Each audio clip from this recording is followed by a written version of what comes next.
Hello students, আমি Moumita ma'am. আশা করি তোমরা সকলে খুব ভালো আছো। Welcome back to our channel. Students, আজকে আমি তোমাদের সেকেন্ড সেমিস্টার মেজর ইংলিশ থেকে দ্য ফ্রগস ড্রামা থেকে 6 মার্কসের কিছু কোয়েশ্চেন নিয়ে আলোচনা করব, যেগুলো তোমাদের এক্সামের জন্য কিন্তু খুবই ইম্পর্টেন্ট। তোমরা ক্লাসটি স্কিপ না করে পুরোটা দেখবে আশা করছি। চলো, ক্লাসটি শুরু করার আগে বলে রাখি যে আমাদের কিন্তু অনলাইন ক্লাস এখনো চলছে। তোমরা যারা ভাবছো যে আমাদের কাছে অনলাইনে অ্যাডমিশন নেবে, তারা আমাদের হেল্পলাইন নাম্বারে যোগাযোগ করতে পারো। আমাদের হেল্পলাইন নাম্বার দুটো রয়েছে, একটা হচ্ছে 6295916282, আর একটা হলো 7076398606। তোমরা কিন্তু এখানে দেখতে পারবে নাম্বার দুটো, ঠিক আছে? এবং আমাদের যেটা কোর্স ফি রয়েছে 999 টাকা, সেটা আমাদের 6 মাসের কোর্স ফি।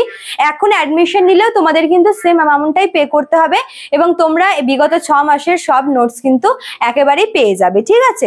চলো, দেরি না করে ক্লাসটি শুরু করে দিই। দেখো, তোমাদের the frogs are the pot of গোল্ডের মধ্যে যেহেতু অপশন আছে, অনেকেই হচ্ছে দ্য ফ্রগসটা পড়তে চাইছো না, আবার অনেকে কমেন্ট করে বলছো যে ম্যাম দ্য ফ্রগস থেকে কিছু কোয়েশ্চেন আনুন। তো তোমাদের তোমরা যারা পড়তে চাও তাদের জন্যই মেইনলি এই ক্লাসটি নেওয়া, এই ভিডিওটা করা। তো তোমরা হচ্ছে কাইন্ডলি দেখবে ভিডিওটা, এবং ভালো লাগলে অবশ্যই লাইক কমেন্ট করবে, ঠিক আছে?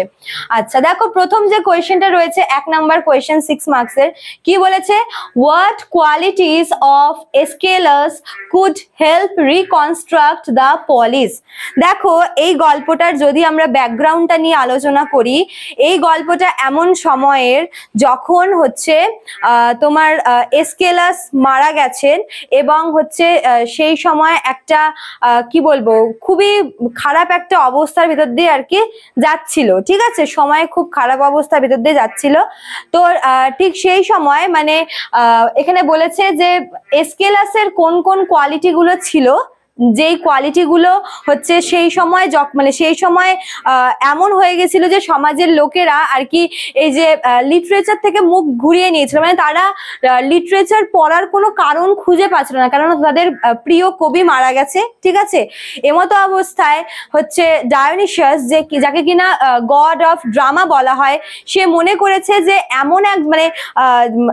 এমন একজন কাউকে আবার হচ্ছে রিবর্ন করাবে, যার লেখা পড়ে বা যাকে দেখে আবার মানুষজন এই সাহিত্যের প্রতি, ড্রামার প্রতি আবার অ্যাট্রাক্টেড হয়, ঠিক আছে? তো এখানে এসকেলাসের সাথে হচ্ছে যে ঝামেলাটা লেগেছিল ইউরিপিডিস আর এসকেলাসের মধ্যে, ইউরিপিডিস মারা গিয়েছিল। তো তার অভাবটা যখন আর কি ভীষণ পরিমাণে গ্রিসের লোকরা বুঝতে পারছিল, তখন আর কি ডায়োনিশাস চেয়েছিল যে আবার তাকে হচ্ছে পাতাল থেকে নিয়ে এসে আবার আর্থে রিবর্ন করাবে, ঠিক আছে? এবার যখন হচ্ছে ডায়োনিশাস এবং জ্যান্থাস তার স্লেভ যখন আর কি পাতালে যায়, আন্ডারওয়ার্ল্ডে যখন যায়, তখন হচ্ছে গিয়ে সেখানে দেখে যে ইউরিপিডিসের সাথে এসকেলাসের একটা বাক যুদ্ধ হচ্ছে, যে যেটা আর কি কন্ট্রিবিউশন, যে যার নিজের স্কিলটাকে তুলে ধরার চেষ্টা করছে। তো এই দুজনের মধ্যে এসকেলাস যে ছিল, সে তার কোন কোন কোয়ালিটি, তার যে রাইটিং স্কিল, দেখো প্রত্যেকটি কবিরই কিন্তু নিজস্ব কিছু লেখনী আর কি স্টাইল রয়েছে, ঠিক আছে? তো এসকেলাসের কোন কোন স্টাইলগুলো এমন, কোন কোন স্টাইল, তার লেখার কোন স্টাইলগুলো বা তার লেখার কোন কোন কোয়ালিটিগুলো হচ্ছে ছিল, যেগুলো হচ্ছে এই যে ওই সমাজটাকে, পলিসকে আবার রিকনস্ট্রাক্ট করতে হেল্প করতো, ঠিক আছে? এটা তোমাদের 1 নম্বরে চেয়েছে। নেক্সট কোয়েশ্চেন নাম্বার 2 কি বলেছে? What does Euripides claim as his contribution to drama in the frogs. এই ইউরিপিডিসের সাথে এসকেলাসের ঝামেলা হচ্ছিল, ঠিক আছে? ঝামেলা ইউরিপিডিস রিসেন্টলি মারা গেছে, এবং ইউরিপিডিসকে আবার আর্থে রিবর্ন করানোর জন্য ডায়োনিশাস উইথ জ্যান্থিয়াস এরা যাচ্ছে কোথায়? আন্ডারওয়ার্ল্ডে। সেখানে গিয়ে দেখে ইউরিপিডিস তো রয়েছে, প্লাস ইউরিপিডিসের আগের লেখক যে হচ্ছে এসকেলাস, সেও সেখানে রয়েছে, এবং তাদের মধ্যে নিজেকে সেরা প্রমাণ করার একটা লড়াই চলছে। তো ফার্স্ট কোয়েশ্চেনটা যেটা হচ্ছে এসকেলাস বলেছে, এসকেলাসের কোন কোন কোয়ালিটি গুলো ছিল, তার লেখার কোন কোন স্টাইল গুলো হচ্ছে এমন ছিল যেগুলো হচ্ছে কি আবার মানুষের মনে লেখার প্রতি, সাহিত্যের প্রতি ভালোবাসা জাগাতে পারে।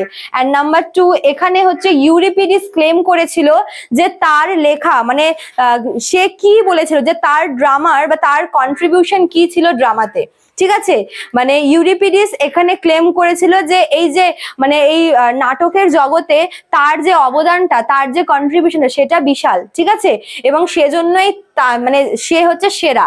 তো ইউরিপিডিস তার নিজের ফেভারে, তার নিজের হয়ে, নিজের পক্ষ নিয়ে কি কি বলেছিল সেটাই হচ্ছে 2 নম্বর কোয়েশ্চেনে জানতে চেয়েছে, ঠিক আছে। নেক্সট কোয়েশ্চেন নাম্বার 3 দেখো কি বলেছে, হু ইজ হেরাক্লেস, ঠিক আছে। হেরাক্লেস যাকে আমরা হারকিউলিসও বলি, তো হেরাক্লেস হচ্ছে গড জিউসের ছেলে, ঠিক আছে। সে হচ্ছে হাফ মানে মানুষ, হাফ তার মধ্যে মানে ভগবানের তার মধ্যে ক্ষমতাও আছে। তো সে হচ্ছে তার জীবনে অনেক অসাধ্য সাধন করেছে, অনেক এমন কাজ করেছে যেগুলো অর্ডিনারি মানুষের পক্ষে করা অসম্ভব।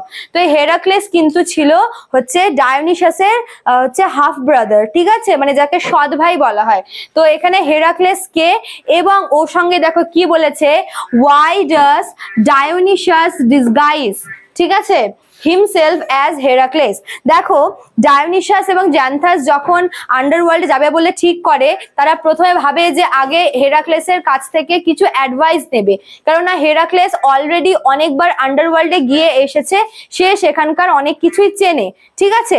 তো যখন হচ্ছে মানে তার কাছে যায় হেরাক্লেসের কাছে, তখন কিন্তু ডায়োনিসাস হেরাক্লেসের মতো ড্রেস আপ করে যায়, কেননা সে মনে করে যে হেরাক্লেসকে সবাই পছন্দ করে, সবাই ভালোবাসে। তো যদি ডায়োনিসাস যদি হেরাক্লেসের মতো ড্রেস আপ করে হচ্ছে হেডসে যায়, হেডস মানে হচ্ছে ওই আন্ডারওয়ার্ল্ডে যায়, তবে সেখানে হয়তো তার কদরটা বাড়বে, সে হয়তো ওখানে এক্সট্রা কিছু এন্টারটেনমেন্ট, এক্সট্রা কিছু ফ্যাসিলিটি, এক্সট্রা ট্রিটমেন্ট পাবে, ঠিক আছে। আচ্ছা, লাস্ট এখান থেকে তোমাদের যেটা পড়তে হবে সেটা হচ্ছে ডেসক্রাইব হেডস। হেডস মানে কি? হেডস মানে হচ্ছে সেই ওই পাতালপুরীটার কথা বলা হয়েছে, ঠিক আছে, আন্ডারওয়ার্ল্ডের যেখানকার রুলার হচ্ছে প্লুটো, ঠিক আছে।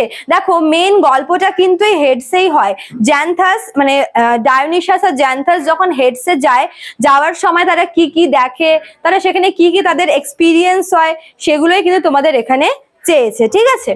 তো এই 4টা কোয়েশ্চেন তোমাদের মেইনলি পড়তে হবে 6 মার্কসের ফ্রম দ্য ফ্রগস ড্রামা থেকে। তো তোমরা হচ্ছে এগুলো ভালো করে দেখে নিও, তোমরা নোট ডাউন করে নিও বা স্ক্রিনশট মারতে পারো, ঠিক আছে। আশা করি তোমরা ভিডিওটি বুঝতে পেরেছো। ভালো লাগলে অবশ্যই লাইক, কমেন্ট করবে, শেয়ার করবে।